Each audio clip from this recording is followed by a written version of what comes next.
I'd like to welcome in the wonderful Katy Pieris, who is a patient living with rheumatoid arthritis, a parent, talks a lot about parenthood and exercise with RA, volunteer with NRAS. Have I missed anything, Katie? You wear a lot of hats. I don't think you've missed anything, and I can hear my little one knocking on the door. So great. we may get an impromptu other guest. Not a problem. And if at any point you have to go, then of course I'm pleased to say it's not a problem. I know what it's like. I started one of these the other week where Dylan was having a full blown tantrum outside my door, which was a little bit off-putting. Yeah. But welcome in. How are you? No, I'm good, thank you. How are you? Because obviously you've had a lot going on. Yeah, a lot going on, and it felt like a series of chapters. As soon as I sort of address one issue, another issue pops up. But you know what that balance and act can be like. And but yeah, thank you so much for joining us on a Thursday. I really do appreciate it. Because I feel like you're one of the people we had on the show that I feel like I know personally the most, but I don't think we've ever actually had a one-on-one conversation, which feels weird after the last few years, doesn't it? Yeah, no, and that's the beauty of social media and all the different platforms that we can now engage with people on. Yeah, so for anyone that doesn't know you as well as I feel like I do you want to just give a little introduction about yourself, and then we'll get into your sort of diagnosis journey?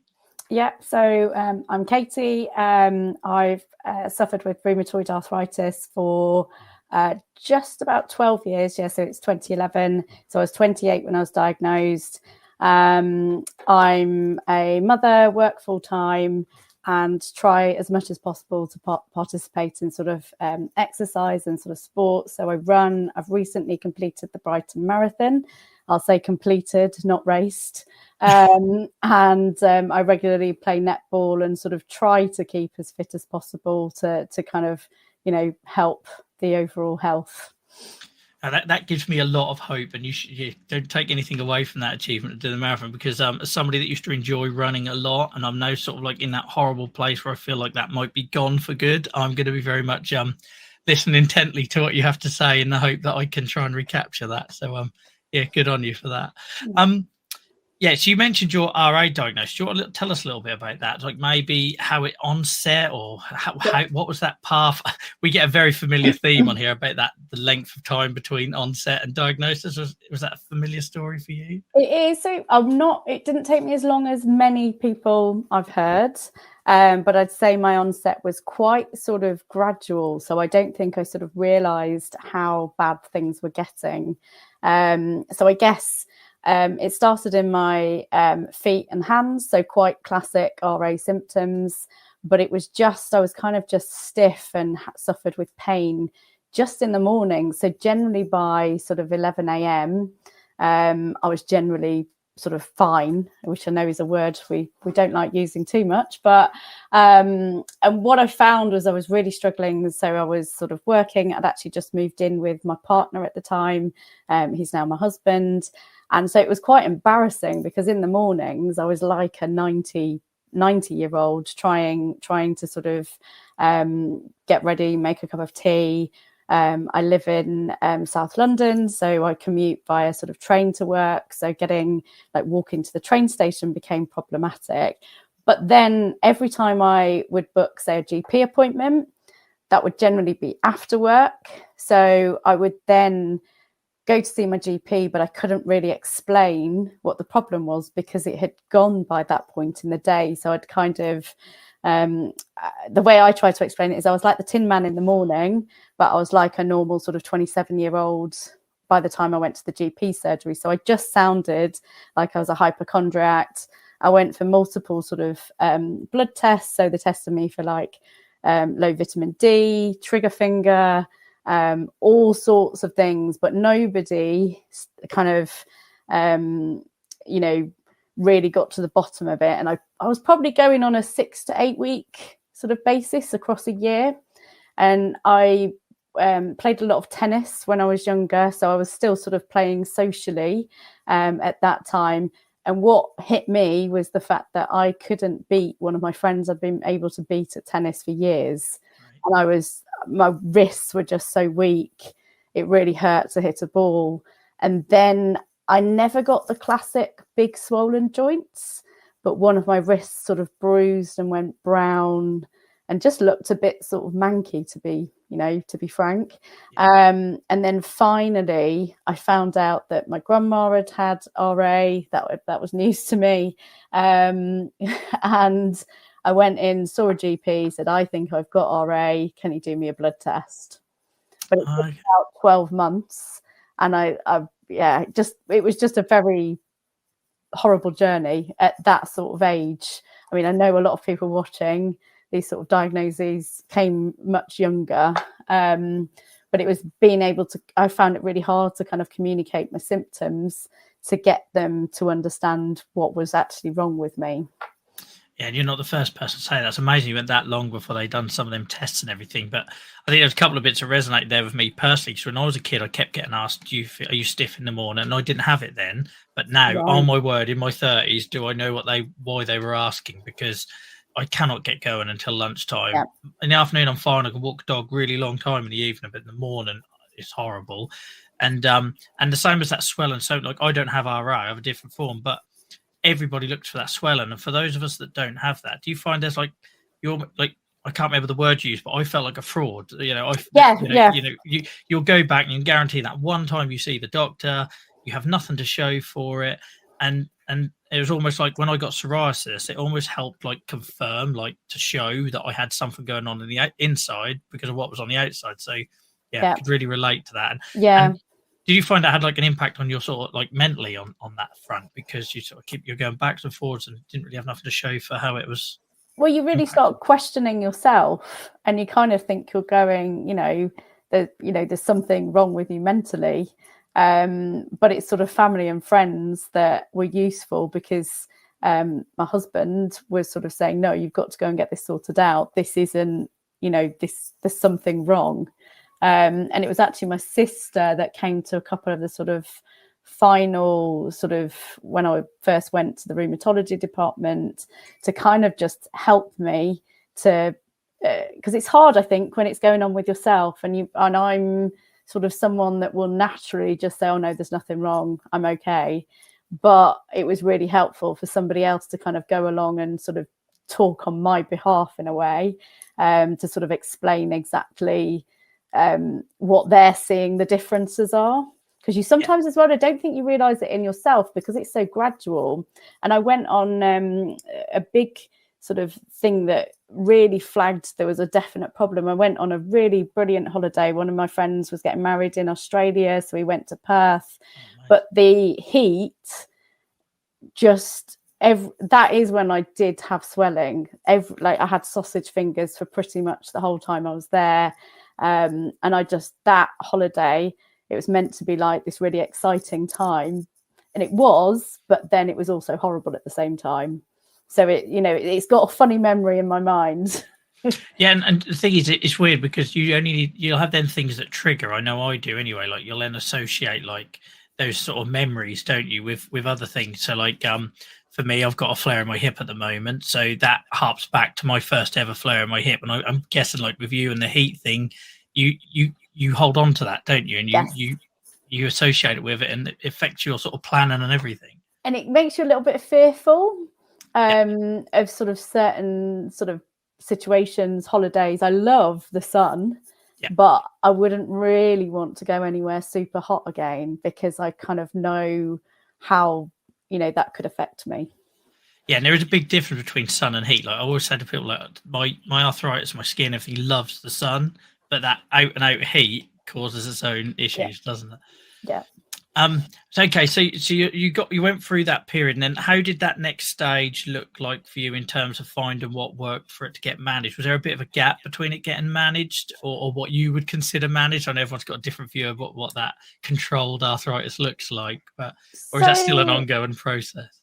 So I think it kind of got managed relatively quickly, but actually when I look back and then realize how it was then managed maybe 5 years later, it maybe wasn't managed as well as I thought it was at the time. So I think I had the kind of stereotypical sort of methotrexate, hydroxychloroquine, sulfasalazine, and I'd say methotrexate worked quite quickly. So within 4 months, I did see quite a big improvement, and I was able to kind of start doing things again that I wanted to do.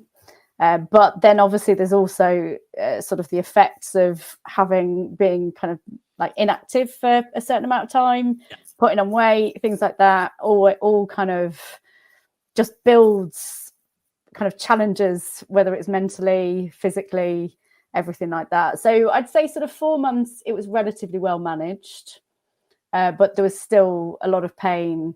There's a lot of things I still couldn't do. And probably within a year, I'd managed to get the sort of doses right of those 3 drugs that I was taking at that point. And you made a really good point in there about like how it can feel like a mountain, because people focus on the pain or they focus on the treatment, but it's all the stuff, the baggage that comes with that. It's like, as somebody that puts on a lot of weight when I flare because I'm so used to being really sporty, it's really difficult then, isn't it? Because it's like, okay, the medicine might be working and your pain might be low, but you're still facing these massive barriers, whether that's like repairing social life or getting fit again. Like, do you find that a challenge? Yeah, because I think that impacts you just as much as the disease, because you kind of need to feel confident to then do certain things, I think. So it's and this is something I've always had a slight issue with, is the fact that when you're diagnosed, and I get like there's time involved in those appointments, but everything's so focused on getting your disease score down. It's not always focused on what do you want. Like there's no kind of goal setting. I know there's lots of talks about this in pathways and things that should be happening, but in the reality of it, it's not happening.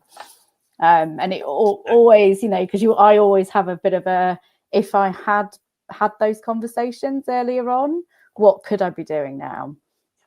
And the thing is, just trying to get people to think, in my opinion, I'm not saying it's yours, but in my opinion as well, it's getting people to see that that's like reaping what you sow down the road as well. Because I always think if I was more informed and involved and educated, and people ask me what a successful outcome was to me when I was younger, then I might not be such a problem now as an adult, because it's that managing expectations and learn how you can help yourself. And no one talked to me about triggers, and and all they just kept saying is move more, take your painkillers, move more. And it's just like, it didn't tell me the why or what we were trying to achieve with all of that.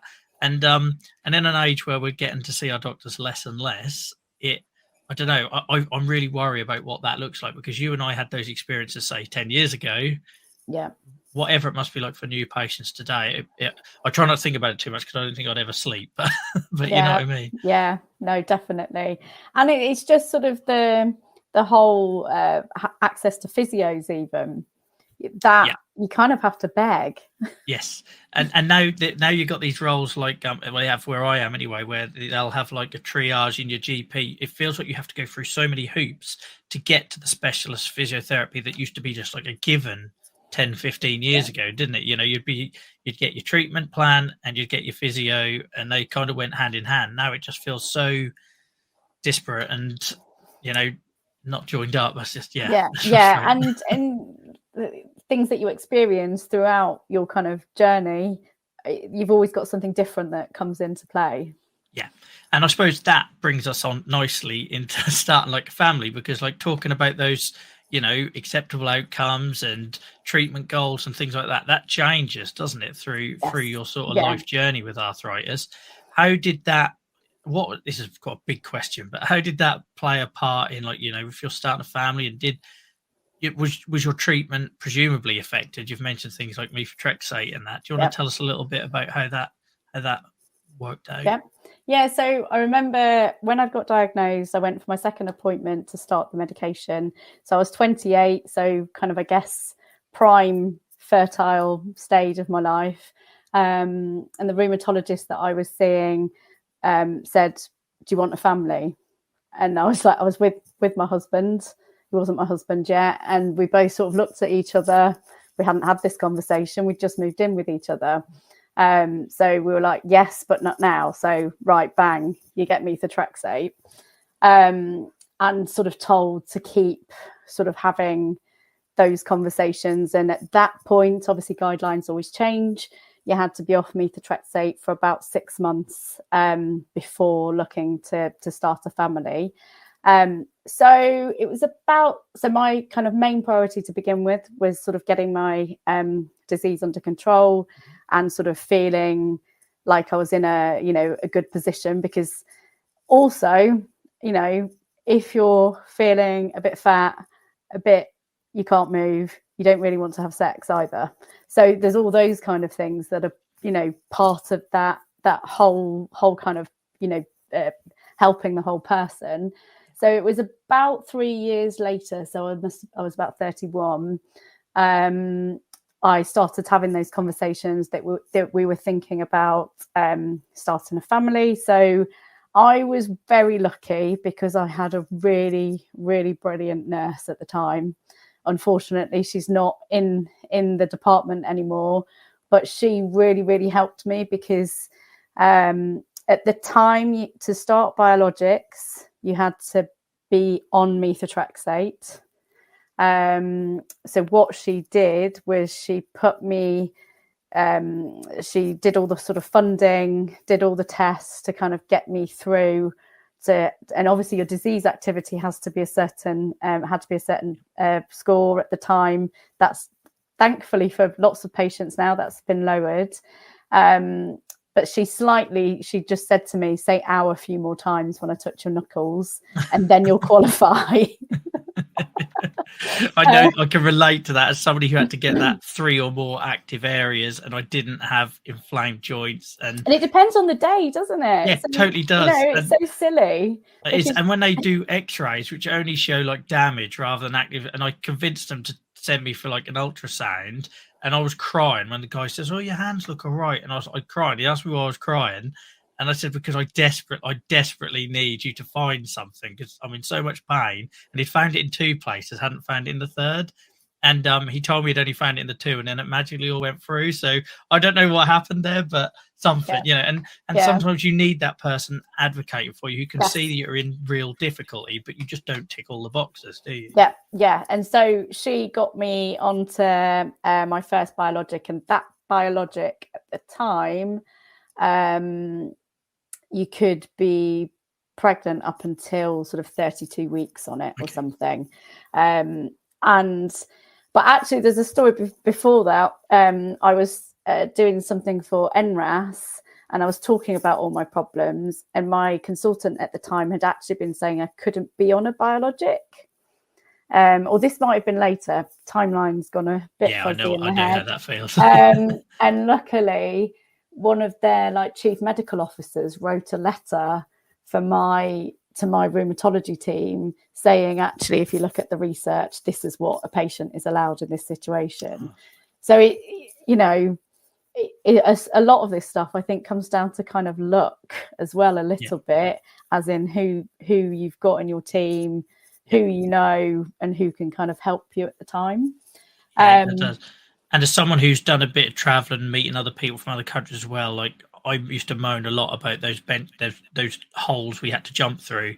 But then when you see how many countries there are where they're not even available, it was such an eye opener for me last year. I can't even imagine existing without biologics today. So it's frustrating trying to get access. Yeah, so biologics, basically, that's when, once I've been on biologics, I realised actually on the other drugs, I wasn't that well. Yes. Sort of thing. Yeah. I thought I was a lot better, and I thought I was doing really well. The nurses, the consultants told me I was. But when I went on biologics, I was like, oh, so there was little nodules and things that kind of disappeared. And for me, they've been the best thing ever. Yeah, exact same experience. I thought I was well managed on methotrexate ruined my liver like it does for a lot of people, or got a little bit dangerous and had to come off it, and then you go on biologics, like you said, you suddenly, oh, okay, so this is, and again, it goes back to educating people, doesn't it, and letting people know what the kind of setting expectations and what, because if you don't know, you don't need to ask and demand for more, do you? Unfortunately. And also at the time, I couldn't really. So when you're in the waiting room, sorry, I've gone completely off topic. But when you're in the waiting room, you don't see people that look like you. Yes. Generally, I mean, soon I'll be in this camp, but generally, I'd say the same, yeah. Generally, you see all silver surfers in the waiting room, and you feel a bit weird because you can. I always used to. It's probably just more me, but I felt like everybody was looking at me like, "Why are you in this department?" And I quite often would get asked, like I was a consultant or I don't know. People would say, "Oh, where's this?" And I was like, "I'm a patient, thanks." Yeah, I used to get asked, were my parents in with a consultant, which is horrible. I'm sitting there, because them assumptions get made, don't they? But I would just go back to that bit you said about having a nurse that was championing you, because I'm the same. I had an amazing biologics nurse. She's disappeared now during the pandemic and everything, and I think about her a lot. And because if it wasn't for her, I don't know about you, but like rheumatologists, for all of their expertise in that, they are terrible at that family planning conversation. Yeah. I'm a male and it wasn't as serious for me. I'd still have to stop my methotrexate, but I had no issues with biologics. Turned out sulfasalazine was stopping us starting a family. But those conversations, they're so dry and poorly delivered. And if it wasn't for my biologics nurse, I wouldn't have felt like anyone understood the impact that my disease and my treatment was having on starting a family. And again, going back to what we were saying earlier, that really worries me, that issue with access to those at the moment, and that personalized sort of like, they know you, don't they? I don't know, it just worries me. How do you think in the old model before nurses and everything, when it was just the rheumatology, I can't even imagine. I think that would be awful. And right now the difficulty is, so I used to have I had a really good actual rheumatologist that she probably looked after me for my first 3 years. And then when I went down the sort of biologics route, then my biologics nurse was brilliant. So those two, I had a really positive first sort of 3 to 4 years from diagnosis, because I had 2 people that knew me really, really well. But since then, so the last sort of 9 years, basically every time I go, I've got a different, whether it's a different nurse, a different rheumatologist. I sometimes don't know if I'm seeing the nurse or the rheumatologist. So you just don't have any rapport. They don't know who I am. And then you're going through half of the appointment is talking about the things that you've talked about a million times before, and you kind of get a bit bored of yourself. I don't know if you find that. You kind of like, I've said this so many times. And you've clearly only read the first page on the note. Yes. Let's be honest. But yeah, it bothers me, because the bit that bothers me, maybe like wearing my advocate hat on, which maybe isn't so obvious to any sort of just patients watching this, is that like we know in England, NHS England, everything, that patient initiated follow-up thing is coming, but it annoys me that it feels like that's already started, that lack of personalization, that who shouts the loudest will get brought back into the system. We shouldn't be moving away from that regular appointment, regular checkup, designated biologic nurse model yet. But in my experience, that's already long. Yeah, it's gone already. And it was so ironic that I got an email today asking to fill out a survey about patient initiated follow-up. So I'm thinking, practically doing this already. I'm already out the door as an old hat, treated and diagnosed arthritis patient. And sometimes really you don't know yourself, maybe, if you're having issues. And I'll hold my hand up. I'm not very good at remembering to go for my blood tests. Mm-hmm. So if I'm not going for blood tests and I'm not getting follow-ups, then they don't know how I'm doing. No. And mine's a perfect example of that, in that, I was recently neutropenic and my last blood test was in January, but I'd gone to the doctors 3 or 4 times for antibiotics, for infections, and nobody thought to do a blood test earlier. And it's that sort of stuff that just really I know I'm going way off topic here, Katie. No, it's fine, because I always like to think about Doris that lives in the village, that just doesn't think about this. Sorry if anybody's called Doris watching, who just doesn't think about any of this stuff, and isn't educated. It shouldn't be down to us. And the trouble is, we haven't addressed the educating the patient issue now. So how we're ready to go down a patient-initiated follow-up pathway when patients don't know when to ask for help. And also, there's some like me, I'm a hypocrite when I talk about my advocacy, because I'm terrible for asking for help. You know, the amount of people that will be on my Twitter feed or whatever telling me, oh, Joel, you got to ring this person, you got to do that. And I'll tell other people to do it, but I haven't always got the energy or the fight in me to do it myself, or worry about bothering people when it's worse off and this sort of thing. So I think, if we haven't got the educated, informed patient bit sorted yet, why we're just leaving people out? Anyway, we've gone way off subject, Katie, but it's nice to know somebody else. I could rant about this sort of thing all day. Yeah. So, because like I say, you're jumping from one thing to another. You need to do the work in the middle first. That's my takeaway. But it's nice to know you had that biologic nurse experience. And again, it goes back to the earlier point that we said, where if you're a new patient tomorrow, it just bothers me, and I'd like to do more about that. And I don't know how. So if anyone's watching this who knows how I could help make more noise about that, then please get involved. So if we fast forward a little bit, so I'm assuming everything went well with starting a family and your little one and everything, and then how did you adjust to that period? Did it cause more problems for your arthritis? How was your disease during them early years? So not brilliant, because at the time I had to come off biologics. I was really, really lucky that I know many people will experience this, but not everybody, that pregnancy, my RA kind of went away. But whether it was the pregnancy, whether it was the fact I was on biologics for the most of my pregnancy, I don't know.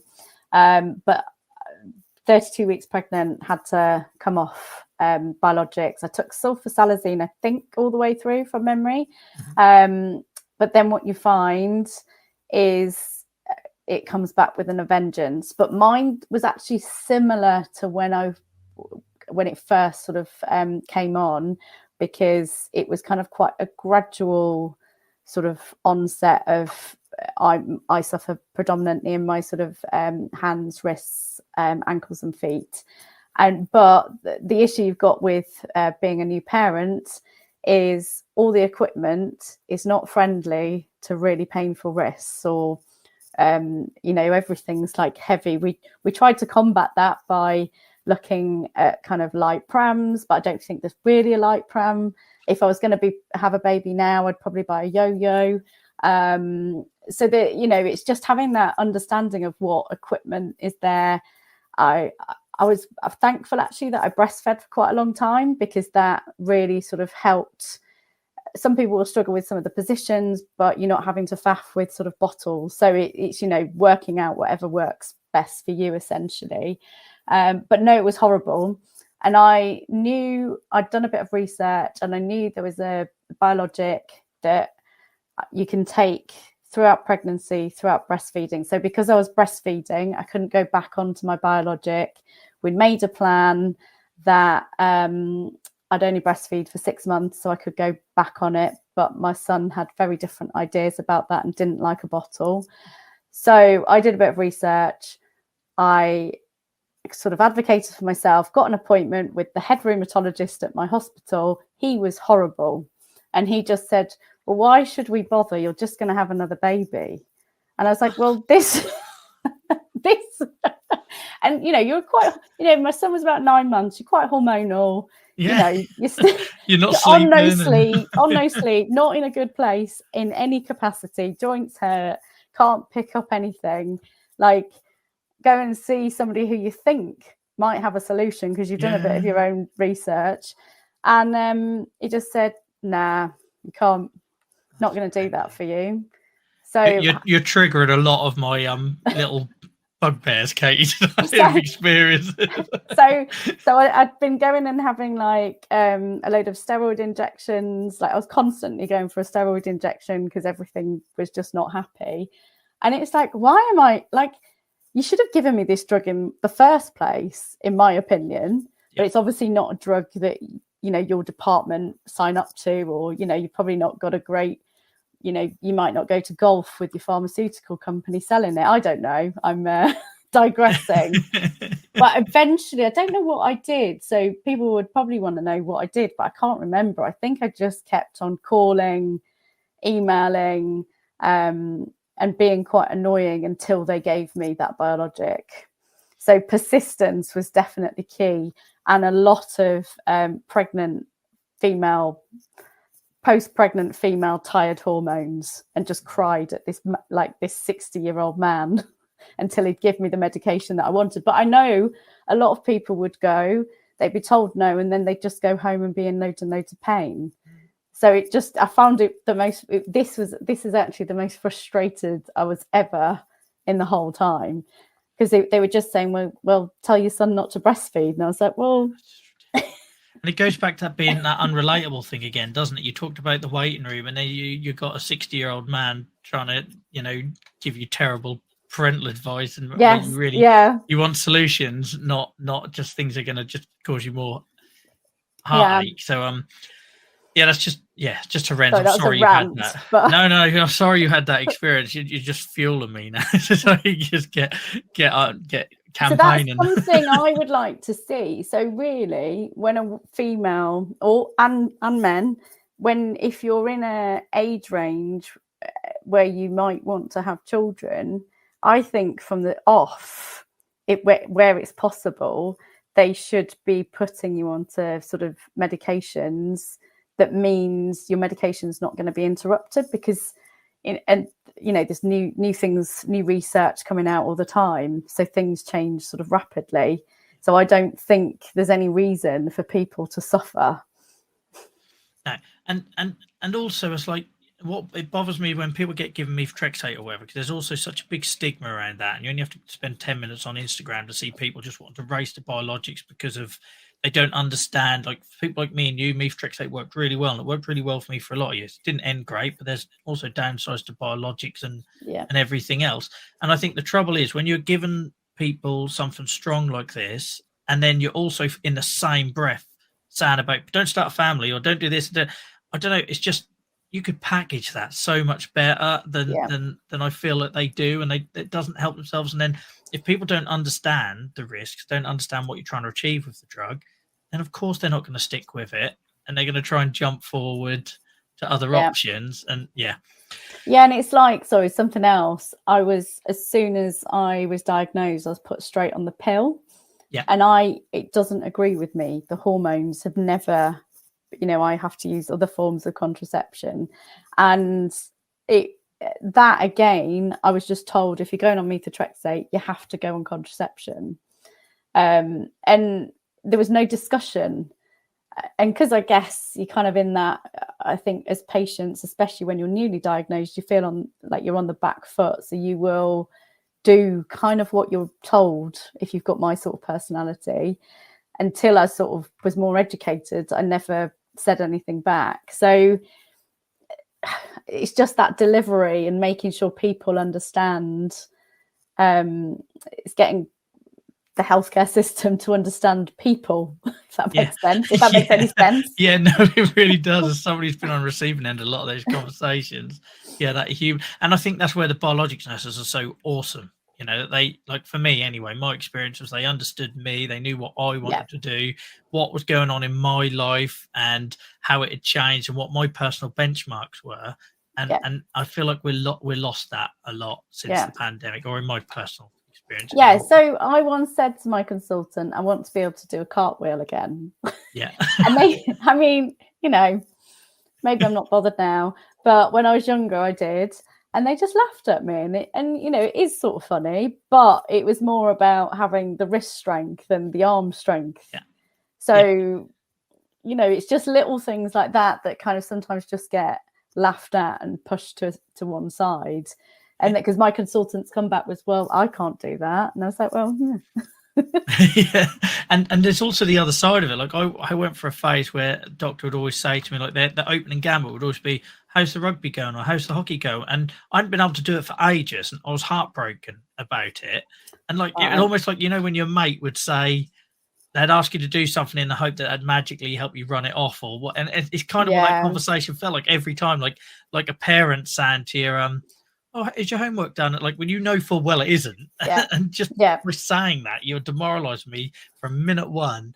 And that, you know, we need to find a way of building them bridges where people understand their patient more than what the test results say or more than what the treatment says. Oh, Katie, you've triggered me on so many. You've triggered me on so many things tonight. I feel like I'm going to sort of come off here and ring you up. And we're going to start a campaign on something to fix some of this. But I'm conscious of your time. So if we just fast forward a little bit in that, how did you? So you know, those early years of a kid is tough and everything. You've talked about how exercise has helped you and keep moving, and you obviously were really sporty before the arthritis and everything. How have you balanced that? Because I know it's something I've failed at numerous times on and off. How have you balanced living with a condition like arthritis, parenting, and just having the energy and time to do it all? I think it's really, really tricky. And I have to say there's one good thing that's come out of COVID is I know not everybody can, but being able to work from home a lot more than previously has kind of given me an extra 2 hours a day, essentially. So I'd normally commute an hour in the morning, an hour in the evening. So that's where I think that's given me back a little bit of time, which is when I will try and do things for myself. So I jog and I play for a local netball team, play quite badly for a local netball team, but still play for a local netball team just for more the sort of social aspect. So I'm quite a sort of sociable, outgoing person. So I do, you know, I quite like that sort of element of sport. But I think one of the things is I've always been sporty. So it's not like I suddenly decided to become sporty once I was diagnosed. I'd already been doing lots of different things. And it's sort of, the diagnosis made me more determined. So I'm not sure I'd still be doing as much sport if I didn't have the diagnosis, because I think obviously life can get in, like work, kids, family, lots of things can kind of get in the way of your kind of time in that side. But I think because part of my body isn't that healthy, I want to try and kind of combat that as much as possible. Don't know if that really answers the question, but no, I was gonna say, like, as somebody that's sort of like, you talked about, you know, almost being more motivated, or, you know, with your condition, you're sort of more determined. As somebody who's had their fair share of setbacks, where, like, you know, I tend to be a bit boom and bust. When I'm really well controlled, I'll do ridiculous sports I probably shouldn't be doing, and then I suffer and get really depressed and mentally affected when I can't, and I lose that social circle element. How do you keep pushing through that? I need to know that personally, because I've failed numerous times. But how do you sort of sustain that motivation when you have all the setbacks that our disease can present? Yeah, so I've definitely done the sort of boom and bust thing. So as an example, I entered the London Marathon so I did the London Marathon the year after I was diagnosed, and I was in the opening ceremony for the Olympics. Like, that was just stupid. But so I spent a lot of days crying, either running crying or at some stupid rehearsal crying, because I felt horrendous. So I think it's been a lot of trial and error in terms of doing too much. So it's really hard because it's so personal to each person. Yeah. You've got to sort of work it out. So I think you have got to make the mistakes of the boom and bust stuff to then figure out what works for you. So I have to make sure I have rest days where I pretty much do nothing to sort of counterbalance. It's obviously like there's the spoon theory, and I think about it across a week rather than a day. Yeah. So it's just building in that time. I think I'm very lucky because I've got a very good husband who picks up a lot of like the childcare runs and, you know, all the different things as well. So it's just finding that balance and hopefully having that kind of support network around you that can just help when needed. I think that support network is crucial, and we talk a lot about on here about how that can take many forms. I think when you say support network, people often think, well, just like immediately those around you in the house, but that could be anything, you know, and that's one of the reasons why we create the peer support spaces we do for people that maybe need that extra from people that maybe don't understand who are around them. Yeah. But yeah, I think they're really good points there. And another way someone explained it to me is that sort of like flattening the curve, because we're like a boom and bust. You feel good, so you can go and get a load of stuff done today, but that feeling good will only last for a day. Or you can sort of dilute those activities and maybe make that good period last 3 or 4 days. Yeah. And I try and I still fail at it occasionally, but I try and remind myself. But and I suppose you adapted as well, didn't you? Like, you know, if your hands and wrists, feet are affected, then maybe netball is a bit easier than tennis. So I can't play tennis anymore. It's too painful. So that decision was made for me. I battled attempting to play for a good 2 or 3 years, and also I used to do a lot of dancing, but again, you don't wear supportive shoes.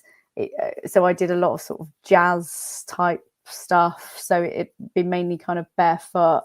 And the amount of times my feet would just be crunching, and like age, I probably wouldn't have been dancing anyway because of age. But you just have to adapt and find the activities that work for you, essentially.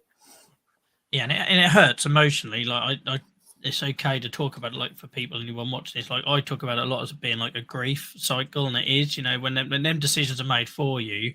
You know, there's something about being able to quit something on your own terms. And then when you can't have the choice, like I know full well, you know, as I'm fast approaching 40, I probably wouldn't still be playing rugby now, but I'd still like to have decided when I couldn't play. And there's that element of it. So it's good that you've replaced it. I feel like I've replaced mine with advocacy. I still need to try and like get back out to being sporty, because I'm like you, a very sporty person. But do you find, like, for me, what holds me back a lot is benchmarking? Like, I'm conscious that if I go to the gym tomorrow, I'm going to remember what I used to be able to lift compared to what I could do now, etc., etc. So I do that all the time. So even just my 5K running time, I still know what I could do before, and I'm way, way, way, way, way off it. And something I would say I absolutely love is park run, because and now it's not just about running either. It's about so I'll quite often volunteer and be like the tail walker, or I'll be the run 1 minute, walk 1 minute volunteer. So they've got it's kind of a real nice sort of way of bringing people together to exercise, but it's not about kind of performance. It's more about just being there and doing it. So that's one thing I would say, if people have got one locally, it's a brilliant sort of, you know, you've got people out with their dogs, people pushing their kids in prams, that sort of thing I think is great. If you like running or walking. Not everybody does. I used to love running just for the headspace. I found for me, it was just, it gave me time to process stuff, and I don't get that space now. And I'm sure my long-suffering wife notices that as well, because like you say, you work from home, don't you? You work from home and you go downstairs, in my case, and you're straight with your family hat on, and not having that sort of like, I think that's where I have the biggest miss from not doing the exercises, the mental side of it. Yes. Yeah, no, and running for me is very much, I've never been able to meditate, but I think running for me is a bit like meditation, because I completely don't think about anything. Yeah. Or worry about making sure you get home. Yeah. I'd always make sure that I went a little bit further than I was comfortable with, because it'd give me something to focus on. Well, no. So when I did my first marathon, there was many times when I was calling my husband saying, "Can you pick me up? I can't get home. Everything hurts." Yeah, I've had my fair shares of being collected. Mine was when I was cycling. I'd go out and stupidly think I could cycle 60 miles or something without any real prep, and my wife would have to bring out lots of sugar and supplies. I'd sit on the side of the road for half an hour and then sort of bumble back. But I don't think we'll ever get rid of that. So I think for anyone and I was diagnosed really young, but I think for anyone that has had a previous life prior, I think, and like you get good remission periods. I had a few in my 20s and 30s where they were real, like I basically felt normal, for a better word. And then it is hard not to compare to that, isn't it? And benchmark. And no, definitely. Yeah. Go too hard on it. So it's a cycle of grief, guys, and you're not alone if you feel that way occasionally. But it's nice to hear people that are that are still doing positive things for it, and you're certainly inspiring me to get off my backside more, because I think there has definitely been times, I don't know about you, where I've used my disease almost as like that excuse, because I'm fearful of how much it's going to hurt or what the repercussions are going to be like. It's easier sometimes to, I don't know, go into ostrich mode and not try anything rather than try something just at a lower level or a lower impact. Yeah, so I really struggled when I was first diagnosed. So I did used to go to the gym quite a lot. I don't really do that now because time problems, but I'd go to a lot of classes, and I felt really embarrassed at the start of a class saying I can't do that because of my wrists, or so I'd try and do things that I shouldn't be doing. So it's really, I think it's really hard, because I didn't want to tell a teacher that I'd got arthritis, because inevitably someone will go, oh yeah, my granny, she's got problems with her wrist. Oh, I thought only old people got that. That's yeah. classic. But I think that's that disability adjustment, isn't it? And once you start accepting it, then suddenly asking for help gets a lot easier as well. And I'm still going through that cycle, but I know lots of people who tell me that, who are out the other side of that sort of journey, finds it a lot easier to then ask for accommodations that maybe you wouldn't have done before. Yeah. And I think age helps. So yeah, definitely. And I think, when I was in my 20s, I could push through and suffer the consequences a bit more. Now I can't, and I've got little people that depend on me as you do, and I think that comes into the thinking as well, doesn't it? Yeah, definitely. I'm conscious to ask you quickly before you go, as we sort of we're sort of, this time's flown by, Kate. I feel like we could talk about lots of subjects tonight and still be here till midnight. I want to ask you a little bit about what got you into sort of volunteering. Obviously, you do lots of awesome stuff for NRAS. For anyone who doesn't aware, it's arthritis charity here in the UK. What got you into that? And then maybe tell us a little bit about what you do for NRAS. So I can't honestly remember, but I do remember sort of doing they were asking for people to help with their first RA Awareness Week. I think that was maybe in like 2013 or something. So I sort of volunteered for that, had no idea what I was doing, had no clue about the charity. And then it sort of evolved from there. I think I kind of wanted to find more people that I could relate to, which is always a struggle, but I'll get onto that in a minute. But in terms of sort of volunteering, it kind of evolved from kind of helping out with different kind of, whether it was videos, speaking at events, sort of telling my story. And then I sort of helped out with they've got a peer-to-peer support line. So anyone that's newly diagnosed that wants to talk to somebody that's been through something similar to them. So I quite often will sort of speak to sort of people of a similar age, or people diagnosed at a similar age, people looking to start a family, or people that want to get back into sort of exercise. So I do those sort of on and off. And then I volunteered. They were setting up a face-to-face support group. So I live sort of South London. So the closest one is Croydon.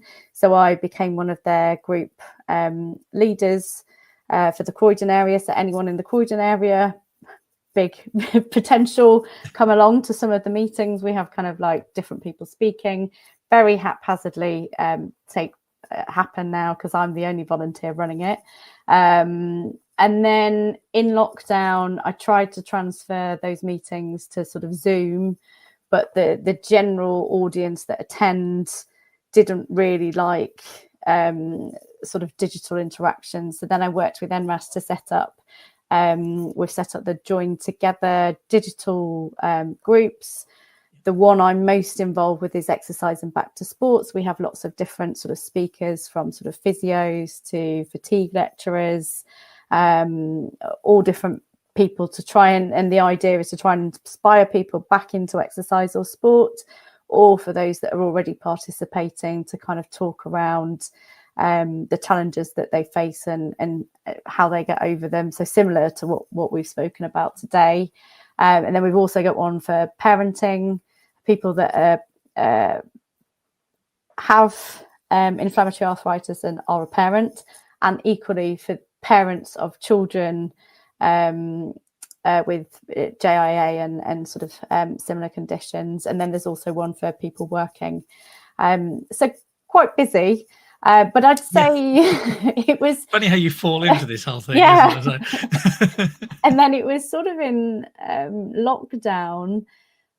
I got furloughed, obviously, also was completely forgotten the word, where we all had to stay inside because of our condition. Shieldon. Yeah, that's the one.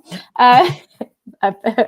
That and I kind of turned to social media, and it's amazing. I didn't know. So shielding essentially I kind of didn't realize, I guess, how serious the drugs and things were that we're all on. And I knew that a lot of the drugs would sort of inhibit your immune system, but for me, I've never really had too many problems in that area. So I was just quite shocked, to be honest, that I was in a higher severity category to my mum. So who knew? I actually am 96. So yeah, I don't know what the question was, but I've gone off on a complete tangent. No, it's absolutely fine. I think that is that that bringing people together. There is so much to be said for that. Like I was somebody that I went most of my life not talking about my arthritis. I'm not ashamed to admit it. I didn't want to be judged my sport and ability based on that, or the whole "you did well considering" kind of thing. And then, like you say, that lockdown happened, and suddenly people felt comfortable sharing that stuff because it became a topic, and it almost became a group people weren't ashamed to be part of. And around the same time, I'd started talking about my experiences, and it was really powerful, wasn't it?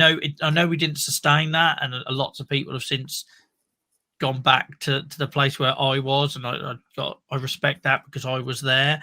But I think the conversations we did have, and what is then gone on to continue, like the work that you're doing, the stuff that we're doing here, it felt really special out of a really difficult time for people, didn't it? Yeah, it really changed my mindset, and it did make me realize how many people were in similar sort of stages in their life to me. And my son was like 2 at the time, so it was really hard, to be honest, shielding with a 2-year-old. And I didn't totally shield. We did go out for like 1 family walk a week, and I did 1 run a week. Otherwise I would have really, really struggled. So I think you just had to find ways for you to kind of cope depending on, I guess, your own, situation and circumstances. So is there anything you want, because you obviously do the exercise activity, where can people find that if they've listened to you tonight and felt inspired and motivated? Where can people find that or more information on that?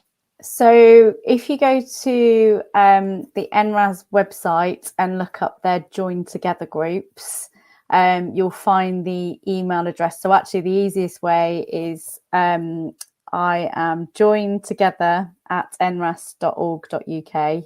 And then I can direct people if they wanted to attend any of those groups. And the Exercise and Back to Sport group, we've got our next meeting on Zoom on the 18th of May. So if anyone's interested, just email me and I can send a registration link. And we're having a talk from a gentleman at Key Active, which is basically like a bit of a sort of exercise social prescribing organisation. So that should be quite interesting, because I keep hearing a lot about social prescribing, but I don't really know what it is. I didn't discover it until 2 years ago, and it's absolutely blown my mind and changed massively. Yeah, so I'm really intrigued by it. So actually, if you have any talks on here around it, I'd love. I haven't been able to get anyone on to come and share their only my personal. But like when I didn't realize there was things like employment support and getting active and all these sort of things, and mine will come up from shielding. I didn't realize these people were available that could get you access to stuff and it's basically thinking outside that treatment bubble. So I think we're also medicated. It's a hot topic at the minute. But it's kind of like there's other methods of medication, but they don't come through all the time. It's like you say, that well-being, mental health support, the talking therapies, the employment services, the financial services. It's amazing. And I found pain management therapies is brilliant. We've had them talk at our Croydon group loads. So they're always they're my go-to when I can't find anybody. That's it. And I've self-referred for CBT 3 summers in a row since the pandemic, and that is purely because every summer I see a load of Facebook pictures of my mates getting back together for pre-season. It properly rocks me, and now I know it's going to come. I actually prepare for it, but I would have had no idea how to access any of that if it wasn't for social prescribing. So again, anyone watching this that wants to come on, who's got experience of delivering those sort of services, that'd be awesome, because there are so many people here in the UK that don't know any of those services exist, and they're an absolute gold mine for helping people outside the box. I think that's probably the holistic sort of approach. Right, I feel like we should wrap this up, Katie, because we tried to do these. Notice the time. No, you're fine. I'm worried more about you. You're the guest here, but like I always say, these conversations should be like a coffee shop discussion, and I've never felt one more so than tonight. Like I feel like we could have just gone off on 101 tangents. We clearly got lots of similar experiences and views and everything. So I will put anyone who's watching this back or listening to this back, I'll put any links to what Katie's mentioned tonight in the show notes. Do you want to just give a quick mention where people can find you on social media, Katie? Very good point. So I'm at joint.adventure on not LinkedIn, on Instagram. There you go. I am 96. And on Twitter, I'm very simple, Katy Pieris, and LinkedIn, pretty much the same. Someone has actually said in chat, Katie is actually Doris. I know, I saw that. Oh, you did say that? I started chuckling to myself. I'm actually talking about myself when I talk about Doris. Yeah. I say I do worry when we talk about our arthritis experiences, because I am very quickly becoming that sort of middle-aged person I didn't relate to. So I have to remember that in my messaging as well. Thank you so much for sharing your experience tonight, Katie. More importantly, thank you so much for coming in on a different evening after my sort of absence delayed the talk. Really do appreciate it. And like I say, I've never felt like I've known someone more without actually speaking to them. So if that doesn't tell you about the magic of what happened over that pandemic period on social media, nothing will, I think. So thank you for joining me. It's great to get to know you properly. No, thank you very much. No, brilliant. All right, enjoy the rest of your evening, Katie, and thank you for joining us. Bye bye. Thank you. Bye.